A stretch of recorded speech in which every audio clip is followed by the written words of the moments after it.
America ने कहा है कि वे गाजा में हुए हमलों के बारे में ज्यादा जानकारी के लिए इजराइल से राब्ते में हैं, जिससे यूएन फिलिस्तीनी रेफ्यूजी एजेंसी के 6 मुलाजमीन की मौत हुई है। व्हाइट हाउस की press secretary Karine Jean Pierre ने कहा कि अमेरिका सेंट्रल गाजा में बेघर फिलिस्तीनियों की पनाह के लिए बने स्कूलों पर हवाई हमलों को लेकर फिक्रमंद है।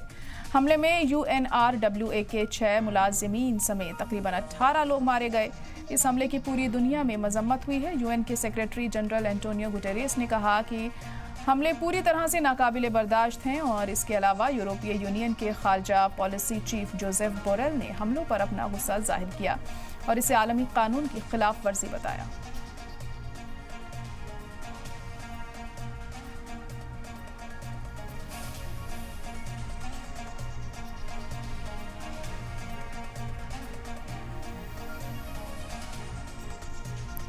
तो बड़ी खबर इस वक्त आपको बता रहे हैं,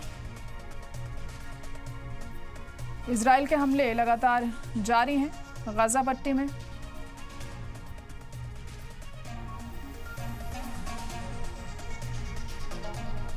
जंगबंदी को लेकर बार बार बात होती है, लेकिन कोई हल निकलता हुआ इसका नजर नहीं आता है और यही चीज एक बार फिर सामने आई है यहाँ।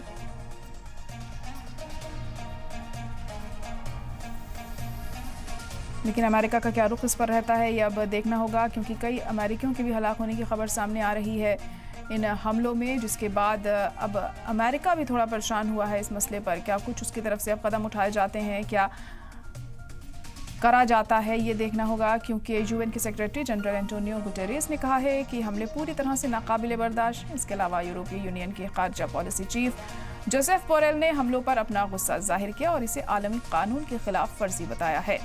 तो जो हमलों का दौर है वो थमने का नाम नहीं ले रहा है। इससे काफ़ी मजम्मत भी इजराइल को झेलनी पड़ रही है तमाम मुल्कों की तरफ से, लेकिन उसके बावजूद भी देखिए कोई सख्त कदम नहीं उठाया जा रहा है इन तमाम ममालिक की तरफ से कि वो इजराइल पर दबाव बनाएं और जंगबंदी को लेकर वो इजराइल को प्रेशराइज करें।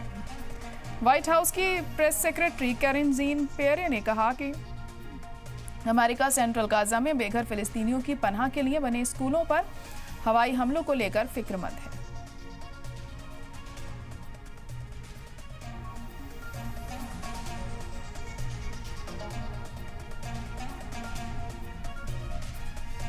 वहाँ इजराइल की तरफ से गाजा पट्टी में आर्मी ऑपरेशन शुरू किए जाने के 11 महीने से ज़्यादा के वक्त के बाद कारोबार और डेवलपमेंट पर यूएन के इजलास में गाजा की मईशत को पूरी तरह से बर्बाद बताया है।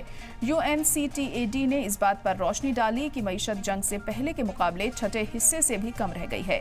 इसके अलावा बेरोजगारी 3 गुना बढ़ गई है।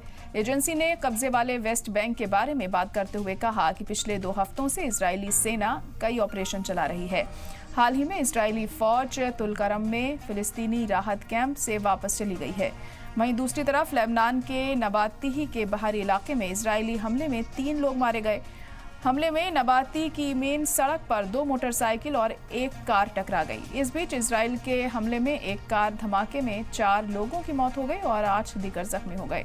पुलिस ने कहा कि धमाका शहर में मुजरिमाना सरगर्मी से जुड़ा हुआ माना जाता है और इसे दहशतगर्दाना हमले के तौर पर नहीं देखा जा रहा है।